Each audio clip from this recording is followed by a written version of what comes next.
દયાળુ દયા કરીને આપને ગમે એવું પાત્ર કરજો.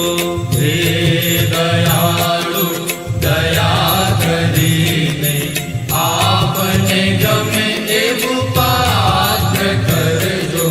હે કૃપાળુ કૃપા કરીને આપને ગમે એવું પાત્ર કરજો.